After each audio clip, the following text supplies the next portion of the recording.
పూజ గదిలో ఈ వస్తువులు ఉంటే సకల దోషాలు తొలగిపోతాయి.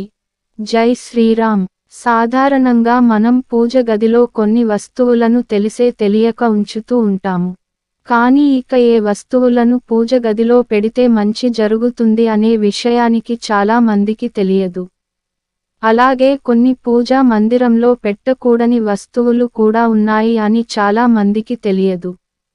పూజ గదిలో ఏ వస్తువులు ఉంటే సకల దోషాలు పోయి లక్ష్మీదేవి ఇంటిలోనికి ప్రవేశిస్తుంది.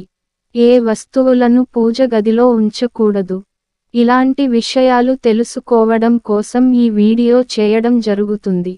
ఇప్పటివరకు మీరు గనక మా పురాణ రహస్యాలు ఛానల్ని సబ్స్క్రైబ్ చేయకపోయి ఉంటే దయచేసి సబ్స్క్రైబ్ చేయవలసిందిగా ప్రార్థిస్తున్నాము. 1. పూజ చేసేటప్పుడు తప్పనిసరిగా పూజా మందిరంలో దేవుళ్లను పరిశుభ్రంగా ఉంచుకోవాలి. 2. దేవుని చిత్రపటాలను పరిశుభ్రపరుచుకున్న తర్వాత పువ్వులతో దేవుణ్ణి అలంకరించుకోవాలి. తప్పనిసరిగా పువ్వులు ఉంటేనే పూజ సంపూర్ణం అవుతుంది. 3. పసుపు కుంకుమ అనేది పూజలో తప్పనిసరిగా వినియోగించాలి. పరమేశ్వరుని పూజిస్తున్నట్లయితే విభూది పరమశ్రేష్టమైనది. 4. పూజ చేసేటప్పుడు తప్పనిసరిగా పండ్లను నైవేద్యంగా పెట్టాలి. ఎక్కువగా ప్రకృతి సిద్ధమైన ఆహారాన్ని నైవేద్యంగా పెట్టడం వలన దేవుళ్ళు ఆ నైవేద్యాన్ని త్వరగా స్వీకరిస్తారు అని పండితులు చెబుతున్నారు. 5. పూజ చేసిన అనంతరం కొబ్బరికాయను నైవేద్యంగా సమర్పించాలి. ఎందుకంటే కొబ్బరికాయలోని తెల్లదనం లాగానే మా మనసులను, బుద్ధులను స్వచ్ఛముగా మార్చమని దేవుణ్ణి ప్రార్థిస్తున్నట్లుగా భావిస్తాము. 6. పూజాగదిలో తప్పనిసరిగా కర్పూరం ఉండాలి.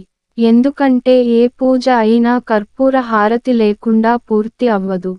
అందువలన తప్పనిసరిగా పూజా గదిలో కర్పూరం ఉండాలి. 7. అలాగే పూజా గదిలో కర్పూరంతో పాటు గంటను కూడా ఉంచాలి. హారతి ఇస్తున్నంతసేపు గంటను మోగిస్తూ ఉండాలి.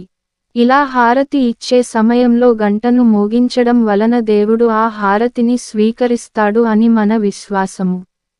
ఇప్పుడు మనం పూజా గదిలో ఉండకూడని వస్తువులు గురించి మాట్లాడుకుందాం. పూజ గదిలో ముఖ్యంగా పగిలిన లేదా విరిగిన చిత్రపటాలను ఉంచరాదు. ఒకే దేవుడు ఫోటోలు ఒకటి కంటే ఎక్కువ ఉండకూడదు. పూజ చేసిన అనంతరం పువ్వులను లేదా ఇతర సామాగ్రిని ఎక్కడ పడితే అక్కడ పడవేయకూడదు. దేవుడి పూజలో వినియోగించిన పూజ సామాగ్రిని పారుతున్న నీటిలో గాని లేదా పవిత్ర నది జలాలలో గాని కలపవచ్చు.